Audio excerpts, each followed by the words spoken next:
The vase shattered against the wall. A scream of porcelain that drowned out the thud of my heart. "You're free to go." Sarah's voice cracked like a whip, her eyes blazing with a fury I'd never seen in our 12 years together. Her words hung in the air, sharp and jagged, slicing through the quiet hum of our suburban kitchen. I stood frozen, my hands gripping the edge of the counter, the cold granite grounding me as the world tilted. Free? The word felt like a lie, a taunt, because Sarah had always been the one holding the reins. Our marriage wasn't a prison, not exactly, but it had walls. Ones she'd built with her sighs, her silences, her subtle ways of making me feel small. "You'd be lost without me," she'd say with a laugh, her hand brushing my arm, and I'd smile because I believed her. She was the one who planned our days, chose our friends, decided which dreams were worth chasing. I loved her for it. Or at least I told myself I did. But tonight, something in her voice was different, desperate, almost afraid. I didn't know why, but it made my skin prickle. The argument had started small, as they always did. A forgotten anniversary dinner, my late nights at the office, her clipped tone when I asked about her day. But this time it spiraled.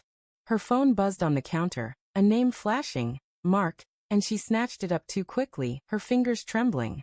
"Work," she muttered, avoiding my eyes. I didn't push, not then. I never did. But the air felt heavy, like a storm was gathering, and I couldn't shake the image of that name, glowing like a warning sign. I turned away, my jaw tight, and started rinsing dishes, the water scalding my hands. "You don't trust me, do you?" she said, her voice softer now, almost pleading. I didn't answer. I couldn't. Trust was a word we'd worn thin over the years, stretched until it snapped. There were the late nights she spent at the gallery. The perfume that lingered on her coat, the way her laughter felt sharper, like it was meant for someone else. I'd ignored it all, chalking it up to my own paranoia. I loved her too much to see the truth. But tonight, I couldn't unsee it. "Who's Mark?" I asked, my voice low, steady, though my chest ached like it was caving in. She froze, her wineglass halfway to her lips. "A colleague," she said too fast, her eyes darting to the floor. "You've met him." Had I? My mind raced, sifting through memories of gallery openings, her co-workers' faces blurring together. I didn't remember a Mark, but I remembered her smile, brighter, freer, when she talked about work lately. A cold dread settled in my gut. "Then why's he texting you at 10 p.m.? I pressed, turning to face her. The kitchen felt smaller, the walls closing in. Her lips parted, but no words came. She set the glass down, her hand shaking, and that's when I saw it, the crack in her armor. Guilt. It flickered in her eyes, raw and unguarded, before she buried it behind a scowl. "You're being ridiculous," she snapped, but her voice wavered. I stepped closer, my pulse hammering. "Show me the phone, Sarah." Her face hardened, but her fingers clutched the phone like a lifeline. "This is why we're falling apart," she said, her voice rising. "You suffocate me. You're always watching, always questioning." She was deflecting, and I knew it, but her words still stung. Was I the problem? Had I driven her to this?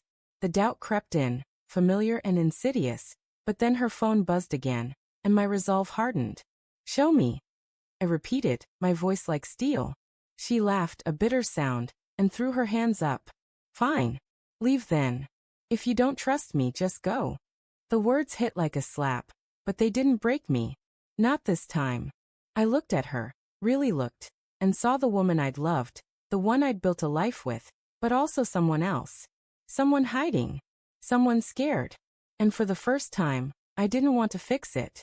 I walked to the bedroom, my footsteps heavy on the hardwood floor. The air smelled of her lavender candles, a scent that used to calm me but now felt like a lie. I pulled a duffel bag from the closet, my hands moving on autopilot. Shirts, socks, a toothbrush. Each item felt like a step toward something I couldn't name. Freedom? Loneliness? I didn't know. All I knew was that I couldn't stay in a house built on secrets. Sarah followed, her voice softer now, fraying at the edges. "What are you doing?" she asked, standing in the doorway, her arms crossed tight. I didn't look at her. "You told me to go," I said, zipping the bag. My voice was calm, but inside, I was unraveling. Every memory of us, our first date, her laugh in the rain, the way she'd curl into me at night, clashed with the truth I was starting to see.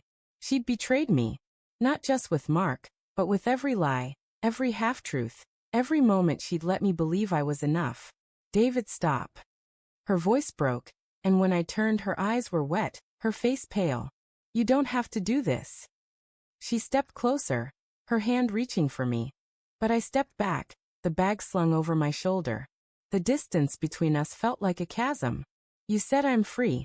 I said, my throat tight. So I'm going. I moved toward the front door, the house eerily quiet except for the creak of the floorboards. The living room was a museum of our life together. Photos on the mantel, her art on the walls, the couch where we'd watched movies until dawn. It all felt foreign now, like someone else's story.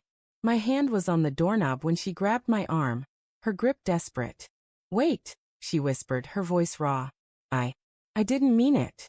Please, David, I turned, and the sight of her, tears streaming, her perfect facade crumbling, almost broke me. Almost.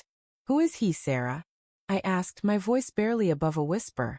She flinched, her hand falling away. The silence that followed was louder than any scream. Her lips trembled, and she looked away, her shoulders sagging under the weight of the truth she couldn't say. I thought I was enough, I said, the words spilling out, jagged and raw. I thought we were enough. Her sob was soft, but it hit me like a punch. She reached for me again, but I opened the door, the night air cold against my skin. David, please, she begged, her voice cracking. I love you.